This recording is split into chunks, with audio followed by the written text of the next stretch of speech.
Hi again. Ito yung continuation nung how we efficiently write yung aggregation pipeline natin sa MongoDB. Okay, for today, projection naman ang iano natin, ifo-focus natin. So, how do we improve or efficiently use yung project na instruction sa stage, okay, or the projection stage? So, una, ano yung project, no? It is capable of i-display kailangan na field sa isang particular na record, or essentially inclusion or exclusion, meaning ano yung tatanggalin at aalisin dun sa or i-include dun sa i-project mo na data to be used by other clients or ma-display sa UI. So basically yan yung ginagawa ng project or projection stage. Ngayon, ano yung pinaka kumbaga feature ng project, but aside from inclusion and exclusion ng mga fields, no? Masyado siyang kumbaga detailed, okay? So kung titingnan nyo yung GIF natin, kung may experience na kayo magsulat ng project stage, alam nyo na kailangan mo i-mention lahat ng field na i-display mo at lahat ng field na ayaw mong i-display. So one of the disadvantages, no, if we have yung data model natin is kind of yung nag-evolve palagi. So palaging nadadagdagan, nababawasan ng field, ganon.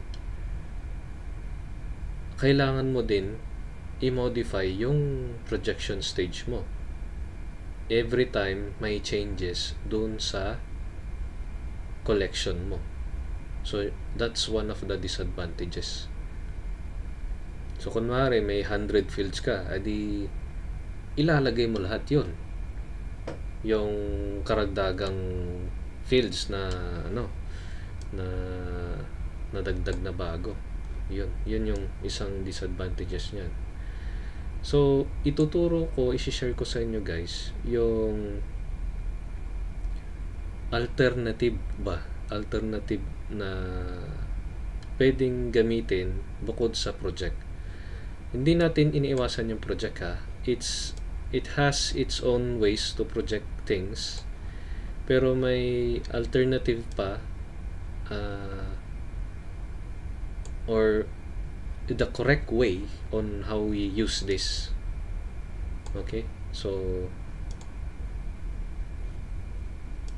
ito yung sinasabi ko na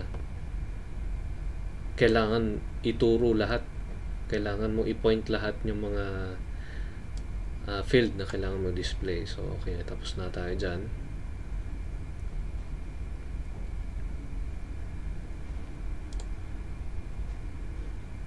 So introduce ko sa inyo yung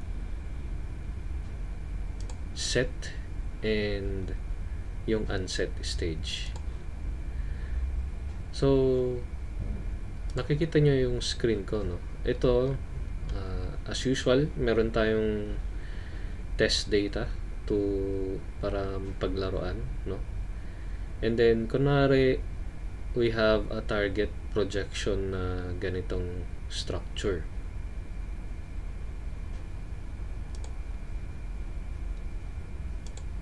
Okay, yan. So we have here yung card name, and then yung card number, etc. Tapos makita nyo dito may mapapansin kayo na mabago na field, like ito, card type. So this card type is not available sa collection natin kung mapapansin nyo, no? May ID lang dito, and then yun na, wala na. Tas the rest is yung card details. Okay? So paano natin ma-achieve yan? Okay? By using yung projection stage natin. So una, pakita ko muna sa inyo yung parang bad practice ng projection, no? Kasi usually project yung ginagamit natin to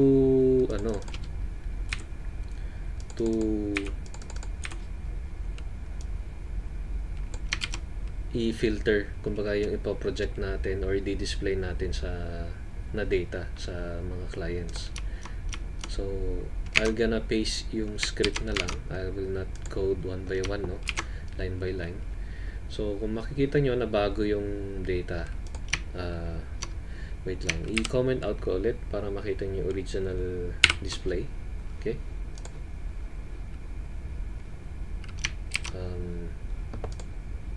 Dapat NTR lang pala. Yan. So originally we have ID, and then wala yung credit card dito, no? Kasi ano siya, dinagdag ko lang to as a constant. Yan. Kasi puro credit card naman to eh. Anyway, yun, kung makikita nyo, ID lang to. Once i-apply ko tong project, mawawala yung ID as indicated dito sa stage na to. So ang kailangan ko is card name, kasi based dun sa ano natin, sa target structure ng data, we don't need to include yung ID, and then we just have to add this, yung card type. Okay? So ang pinakaunang disadvantages dito, no, kahit yun lang yung idadagdag mo, yung card type, ito lang yung idadagdag mo card type, you have to type again yung the rest of yung field. So yan yung isang disadvantages niyan. Paano kung meron kang 100 plus dyan na field, edi type mo yan lahat?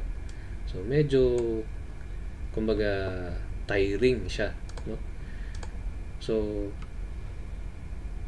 there's a best way naman on how the best way or alternative way on how we project things. So hindi naman siya yung parang kumbaga papalitan na siya ng project, no?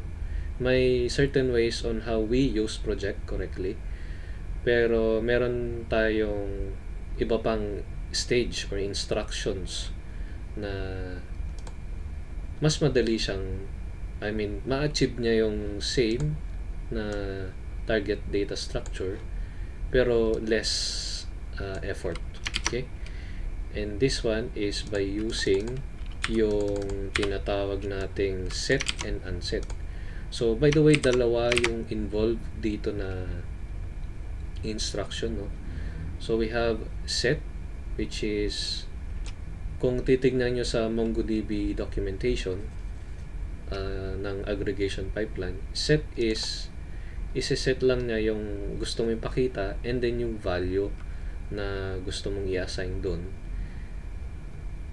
Tapos yun lang yung yun lang yung i-edit niya, pero by default i-display niya lahat.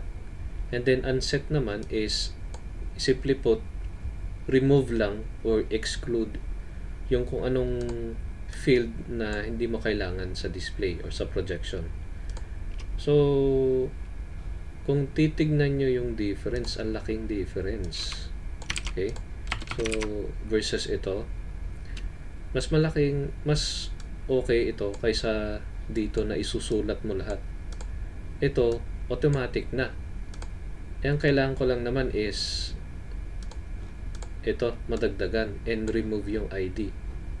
So what I don't have to list all of this field I just have to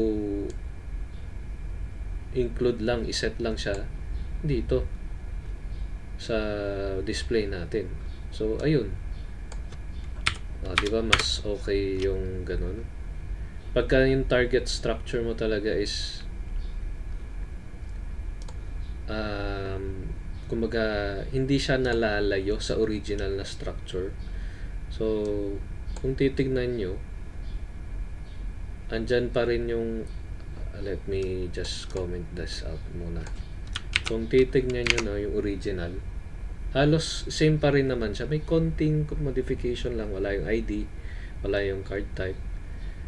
Konting modification lang. Kung konting modification lang, why not ito yung gamitin mo? Set and unset lang. Para hindi mo na i-mention yung mga field pa na gusto mong ano. By default, i-display niya lang lahat yan pagkagamit mo yung set. Okay? So that is yung alternative ng projection if we are using this type of data structure.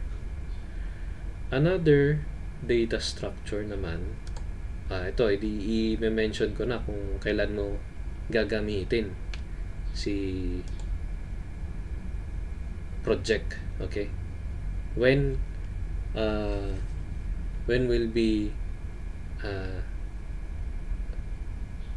ano yung the best scenario na kung kailan mo gagamitin si project. Okay? So, ito, magpapakita ulit ako ng data structure. This one. Okay.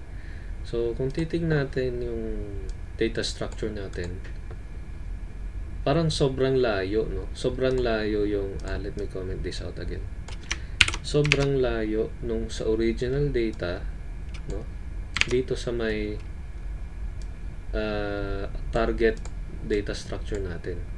Ang kailangan ng target natin or yung kung ano yung kailangan ng requirement is transaction details lang and then yung status if reported or not.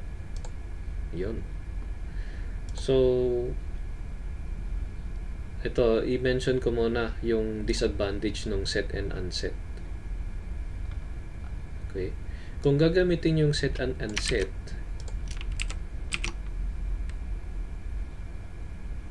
ayan na yung target natin, di ba? So ito, na-display naman niya yung maayos. Pero masyado naman siyang parang yung kanina, yung itatype mo yung project. So dito, sa set kasi, kailangan mo i-set one by one yung date and amount. So yun lang naman yung kailangan kong i-display. Pero sinabi natin by default kasi, itong set na to, wala siyang i-exclude. Kumbaga, i-include niya lahat. So, you have to manually unset muna. So, yung set, isa-set yung inclusion and then, at the same time, if ever may fields ka na i-modify, dito mo ilalagay. So, for example, itong status, no? We have code, parang script dito, na it identifies if true or false yung reported na field. Pag true, reported siya. As you see on the output, no? Pag ito, true to, malamang. Kaya naging reported. Pag false naman ito, magiging unreported yan, kagaya nito. So, yan yung capabilities ni set. And then yung unset naman, kasi nga, ito yung target natin, no? Yung original na record natin, nandun na lahat, di ba? Pero target natin, ito. So, paano natin ma-achieve yan? Kunwari, tanggalin to. Tanggalin ko yan. Paano natin ma-achieve to? Si set, hindi naman niya gagalawin yung mga the rest. Parang idadagdag lang niya tong dalawang to. Okay? So, paano natin ma-achieve yan? I-unset natin yung hindi natin kailangan. I-exclude natin using the unset stage. Okay? So, medyo parang naging project na rin siya. So, yan yung disadvantage naman. Pagka ang gamit mo is set and unset. If yung target mo is simply medyo nalalayo na sa original. So kung nalalayo na, ito, sabihin ko na to, ito yung mas magandang way na gamitin na si project. Kasi si project nga very specific. So kung titingnan natin si project, no, I'll just copy and paste na kasi para mabilis yung video. Yan. So, di ba? Same result, pero ang effort less lang, konti lang yung gagawin mo. Kasi ito lang naman yung gagawin natin. Ililista ko lang yung details ng transaction, and at the same time, identify siya kung reported or not. Yun lang yung gagawin. I don't have to list down all of the items na yan, set lang. Sayang oras nun. So, yan yung kung kailan mo naman siya gagamitin. Pagka medyo, yun nga, obviously na medyo malayo yung data structure niya from the original one, like this. Okay? So, yeah, that's it. That's